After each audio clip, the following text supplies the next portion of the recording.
landscape mode. So this is second attempt. I had plans to read the Declaration of Independence for you folks today. Before I get started, I just want to mention I'm trying my best to talk over some copyrighted music that's playing on a rooftop nearby. I am currently in downtown St. Louis.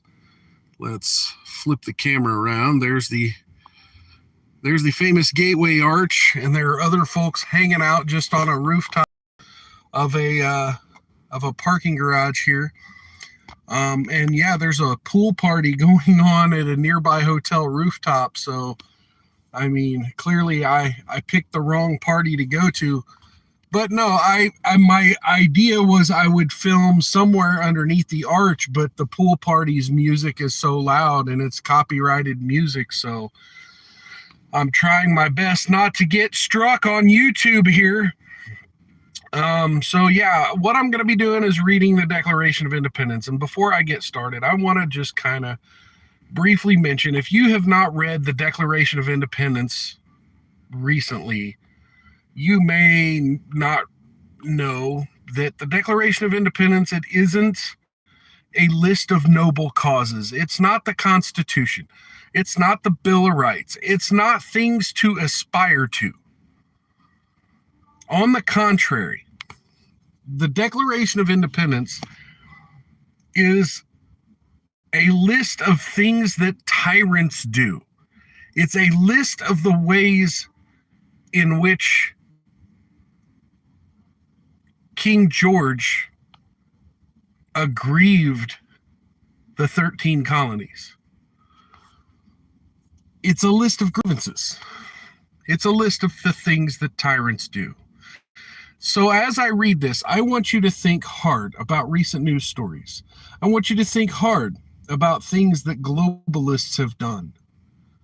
I want you to think about ways in which the powerful men who are signing this document, they were signing their lives away. They knew they could be executed by British soldiers for merely thinking these thoughts. They were the terrorists of their day. People were offended when some political types pointed that out a few years back. But it's the God's honest truth. They were the terrorists of their day. They knew they were signing their death warrant. So here we go. In Congress, July 4th, 1776, the unanimous declaration of the 13 United States of America. When, in the course of human events, it becomes necessary for one people to dissolve the political bands which have connected them with another, and to assume among the powers of the earth the separate and equal station to which the laws of nature and nature's God entitled them, a decent respect to the opinions of mankind requires that they should declare the causes which impel them to the separation. We hold these truths to be self-evident, that all men are created equal, that they are endowed by their Creator with certain unalienable rights, that among these are life, liberty, and the pursuit of happiness, that to secure these rights, governments are instituted among men, deriving their just powers from the consent of the governed, that whenever any form of government becomes destructive to these ends, it is the right of the people to alter or to abolish it, and to institute new government, laying its foundation on such principles and organizing its powers in such form as to them shall seem most likely to affect their safety and happiness. Prudence indeed will dictate that governments long established should not be changed for light and transient causes. And accordingly, all experience has shown that mankind are more disposed to suffer while evils are sufferable than to right themselves by abolishing the forms to which they are accustomed. But when a long train of abuses and usurpations pursuing invariably the same object, evinces a design to reduce them under absolute despotism. It is their right, it is their duty to throw off such government and provide new guards for their future security. Such has been the patient sufferance of these colonies, and such is now the necessity which constrains them to alter their former systems of government. The history of the present King of Britain is a history of repeated injuries and usurpations, all having in direct object the establishment and absolute tyranny over these states. To prove this, let facts be submitted to a candid world. Okay, here we go. He has refused his assent to laws, the most wholesome and necessary for the public good. He has forbidden his governors to pass laws of immediate and pressing importance, unless suspended in their operation till his assent should be obtained, and when so suspended, he is utterly neglected to attend to them. He has refused to pass other laws for the accommodation of large districts of people, unless those people would relinquish the right of representation in the legislature, a right inestimable to them and formidable to tyrants only. He has called together legislative bodies at places unusual, uncomfortable, and distant from the depository of their public records for the sole purposes of fatiguing them into compliance with his measures. He has dissolved representative houses repeatedly for opposing with manly firmness his invasion on the rights of the people. He has refused for a long time after such disillusions,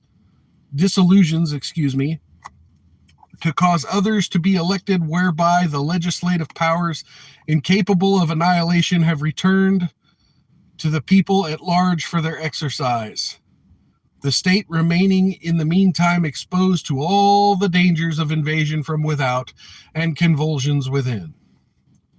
He has endeavored to prevent the population of these states, for that purpose of obstructing the laws for naturalization of foreigners, refusing to pass others to encourage their migrations hither, and raising the conditions of new appropriations of lands.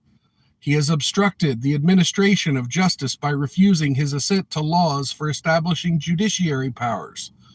He has made judges dependent on his will alone for the tenure of their offices and the amount and payment of their salaries. He has erected a multitude of new offices and sent hither swarms of officers to harass our people and eat out their substance. He has kept among us in times of peace standing armies without the consent of our legislatures. He has affected to render the military independent of and superior to civil power.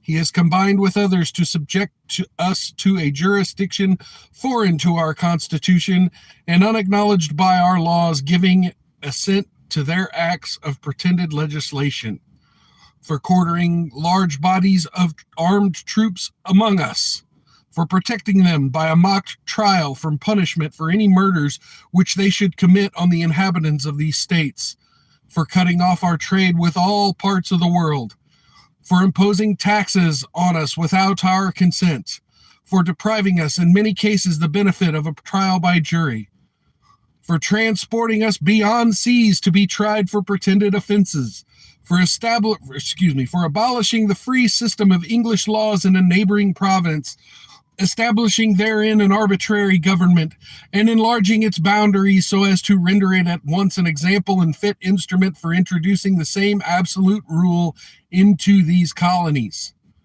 for taking away our charters, abolishing our most valuable laws, and altering fundamentally the forms of our governments, for suspending our own legislatures and declaring themselves invested with power to legislate for us in all cases whatsoever. He has abdicated government here by declaring us out of his protection and waging war against us. He has plundered our seas, ravaged our coasts, burnt our towns, and destroyed the lives of our people.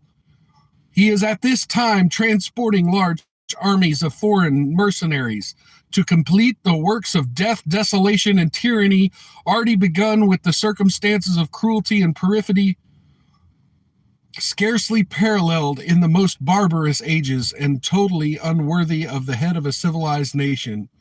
He has constrained our fellow citizens, taking captive on the high seas to bear arms against their country, to become the executioners of their friends and brethren, or to fall themselves by their hands. He has excited domestic insurrections among us and has endeavored to bring on the inhabitants of our frontiers, the merciless Indian savages whose known rule of warfare is an undistinguished destruction of all ages, sexes, and conditions. In every stage of these oppressions, we have petitioned for redress in the most humble terms. Our repeated petitions have been answered only by repeated injury. A prince whose character is thus marked by every act which may define a tyrant is unfit to be the ruler of a free people. Nor have we been wanting in attentions to our British brethren. We have warned them from time to time of attempts by their legislature to extend an unwarrantable jurisdiction over us.